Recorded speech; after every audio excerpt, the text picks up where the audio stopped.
Please be seated.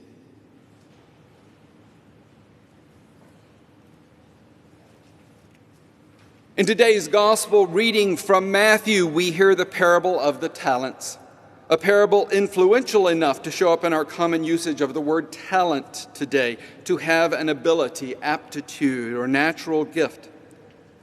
It is also a passage that, taken at face value, seems to have a strange message regarding the rich and the poor. From those who have nothing, even what they have will be taken away, which frankly sounds like a plank from a fascist government platform to me rather than the words of Jesus. That said, we are instructed in the opening collect that with all scriptures, we are to hear them, read, mark, learn, and inwardly digest them. So let's take a closer look at this lesson. First, context. This parable comes between two other parables. It is right before Jesus is betrayed, denied, and crucified. He's packing the lessons in because class is about to be dismissed. Taken together, the parables do have a certain flow to them. The first is the 10 bridesmaids, where the core exhortation is to keep awake, be prepared. Following today's parable is what is called the judgment of the nations, where that core lesson is, what you have done to the least of these, you have done to me. So we are to be awake, to be aware of what we are called to do, and we are to treat others as we would treat Jesus himself. Given this context, the parable in the middle should be about how we manage ourselves in the world we are paying attention to, and is filled with others whom we should treat as Jesus. How we are to act personally, or how we are to comport ourselves, as my first grade teacher would say. This brings me back to that problematic sentence, to those who have, more will be given, and they will have abundance. But from those who have nothing, even what they have will be taken away. I clearly need a bit more reading, marking, and inwardly digesting. The first place I went with the story was the basic unfairness of the assignment. So one slave gets 5 talents, another gets 2, and the final gets 1. To each according to his ability, we are told. Well, as the story goes, the one with 5 doubled his to 10, the one with 2 doubled to 4, and the slave with 1 talent buried his in the ground to safeguard it. When the master returned for the 5, he got 10. For the 2, he got 4. While the 1 talent was dug up and returned intact. At this point, I say to myself, well, the ground was rather uneven. At least the slave with 2 could have lost 1 and then still have some hope of making his way back to the original. If you only have 1, stakes are much higher. But after a bit of research, I found that a talent is a weight of silver that is the equivalent of about 6,000 days of work for a laborer. In today's terms, at a minimum wage of $11.80 an hour with a 40-hour work week, that comes to roughly $566,000. Well, there went that theory of only one thing. So much for the deck being stacked against him. And this reading, marking, and inwardly digesting thing is not making this scripture any easier for me. So the story goes on. The master returns, happy to get his 50% return on the investment from the first 2, but rather displeased, to the tune of being thrown into outer darkness where there will be weeping and gnashing of teeth, displeased with the slave who only buried the money. So much for playing it safe and avoiding all risks. Which brings us right back to the sentence that gives me so much trouble. Is it really true that Jesus is telling us that the billionaires who are becoming richer as a result of this pandemic, while the poor worry about their next rent payment, is an okay scenario. To those who have, more will be given. They will have abundance, while from those who have nothing, even what they have will be taken away. Now, while I am certain that if you go over to a more competent sermon stream this morning, there will no doubt be clergy who can perform the mental gymnastics necessary to make this work with the rest of Jesus' teachings. But it is, in fact, beyond my skill set. We have more learning, reading, marking, and inwardly digesting to do. So when I'm faced with a quandary in a biblical text, I recall one of my seminary professors, Bill Countryman. Bill would come into Greek New Testament holding only 2 small green books, written in the original Koine Greek. From these books, he would read and translate from the Greek and never once rolled his eyes in dismay as I struggled to find my way along, balancing the 4 reference books, trying to keep up. Luckily, one of those books that I still have is an interlinear between that Koine Greek and English. It is not poetic, but it is often helpful to read when trying to get a sense of a particular passage. So let me read you the text again in the NRSV, and then read it to you in the interlinear. From the NRSV. So take the talent from him and give it to the one with 10 talents. For all those who have, more will be given. They will have an abundance. But from those who have nothing, even what they have will be taken away. Now the interlinear. Take therefore from him the talent and give it to the one having the 10 talents. For to everyone having it will be given, and he will have an abundance.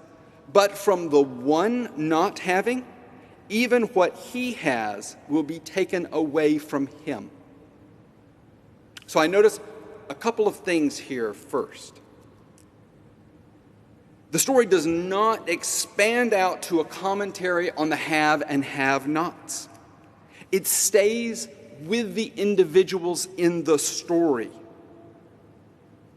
The one not having is a he doesn't have, not a they don't have.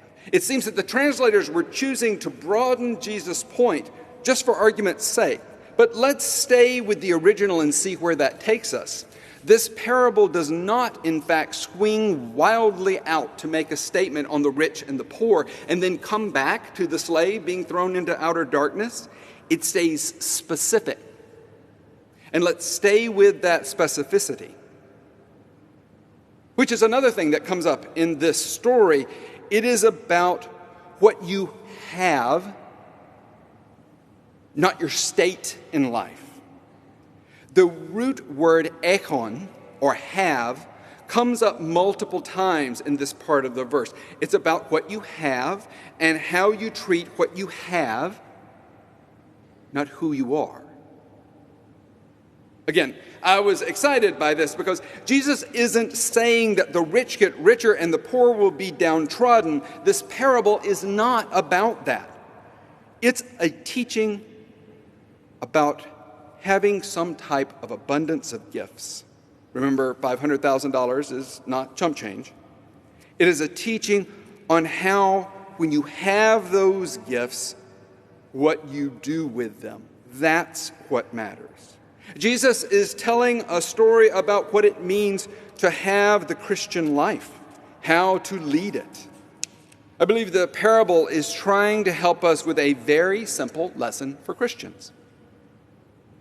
Being awake to our call and treating others as the Christ, we are instructed how to manage what we have. We are not to bury it, but to use it, to work with it, to make it grow beyond itself. That actually holds together. This is the life we are called to lead as Christians by Jesus. Be awake, use your gifts, treat others well. That feels like good news. But it sounds too simple, right? To actively use our gifts? Well, I think it is rather hard to do, in fact. even outside of a pandemic, to actively take up our faith. Getting back to the collect for just a moment, where we are told to read, learn, mark, and inwardly digest the Scriptures, every one of those is active. We are not told to accept and never question the Scriptures, not once, not at all. So let me tell you one thing for sure and certain today as an example of how easy it might be to be a lazy Christian. And that is to assume that the English words you read in any printed version of the Bible is inerrant. That is the equivalent of burying your brain in the dirt and assuming that God, the master of all, will be well pleased when you show such disregard for how wonderfully we have been made and blessed with memory, reason, and skill. I mean, can you imagine how honked off you would be if you stitched together so wonderful a creation only to find it buried in the dirt? Talk about being thrown into outer darkness. So sure. Sleepers wake. Be woke. But don't stop there. Take action. That's the way that we have been set on by Jesus. And along the way, be good and kind to others. Yes, but take up your cross and follow Jesus. As the song goes, hold on, hold on, hold on to that gospel plow. The row will not hoe itself. Use that plow you've been given and hold on, steer straight. Once you grab it, hold on. Hold on. But there's a pandemic. We can't do anything. We need to be safe.